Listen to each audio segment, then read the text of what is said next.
মুখপাত্র শরীফ উসমান হাদি সিঙ্গাপুরে চিকিৎসাধীন অবস্থায় শাহাদাত বরণ করেছেন। ইন্না লিল্লাহি ওয়া ইন্না ইলাইহি রাজিউন। কাপুরুষোচিত এই হত্যাকাণ্ডের আমরা তীব্র ঘৃণা ও নিন্দা জানাচ্ছি। অবিলম্বে হত্যাকারীদের গ্রেফতার ও বিচারের জন্য আমরা আবারও দাবি জানাচ্ছি। এই অনাকাঙ্ক্ষিত মৃত্যুকে কেন্দ্র করে গতকাল মাঝরাত প্রথম আলো স্টার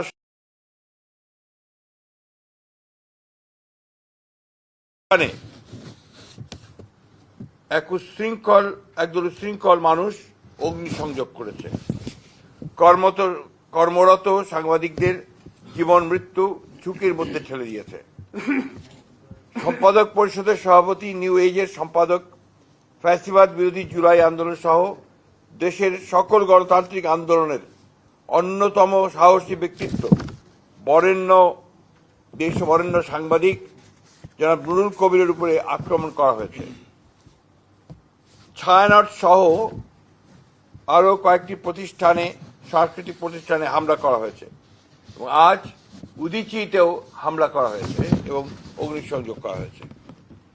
এবং গতকাল খুলনা ও ভারতের হাইকমিশনের কার্যালয় বাসভবনে হামলা করা হয়েছে। চট্টগ্রামে ধানমন্ডির ৩২ নম্বরে আবার অগ্নিসংযোগ করা হয়েছে। ইন্দিরা গান্ধী কালচারাল সেন্টার ভাঙচুর, অগ্নিসংযোগ করা হয়েছে। উত্তরাতে ৩২টি দোকান ভাঙচুর ও আওয়ামী লীগ নেতার বাড়িতে অগ্নিসংযোগ করা হয়েছে। এবং সবচেয়ে মারাত্মক, ধর্ম অবমাননার অভিযোগ এনে ময়মনসিংহে এক হিন্দু যুবককে গাছে ঝুলিয়ে পিটিয়ে হত্যা করা হয়েছে আগুন দিয়ে। প্রথম আলোর কার্যালয়ে ভাঙচুর করা হয়েছে। আমি নিউ এজের সম্পাদক নুরুল কবিরের কথা আগেই বলেছি। আমরা এই ঘটনাবলীর তীব্র নিন্দা জানাচ্ছি ও ঘৃণা প্রকাশ করছি। যে ঘটনা প্রমাণ করে একটি পুরনো চিহ্নিত মহল দেশকে পরিকল্পিতভাবে নৈরাজ্যের পথে ধাবিত করতে চায়।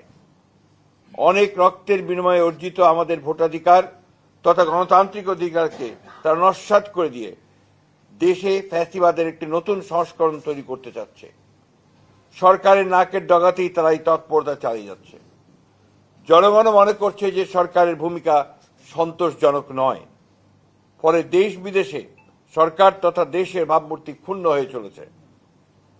ইতিমধ্যে এই হত্যাকাণ্ডের প্রতিবাদে দেশের সকল রাজনৈতিক দল প্রতিবাদ করেছে এবং হত্যাকারীদের বিচারের দাবি জানিয়েছে। হত্যাকারীদের গ্রেফতার করে বিচারের আওতায় আনতে সরকারের প্রতি চাপ সৃষ্টি করে চলেছে। এরূপ পরিস্থিতিতে এই ধরনের ন্যাক্কারজনক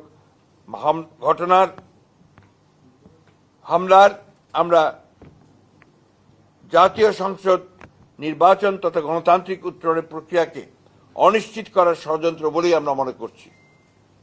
শান্তিকামী গণতান্ত্রিকামী দেশবাসীর পক্ষ থেকে এই ঘৃণ্য ষড়যন্ত্রকারীদের আমরা হুঁশিয়ার করে দিতে চাই।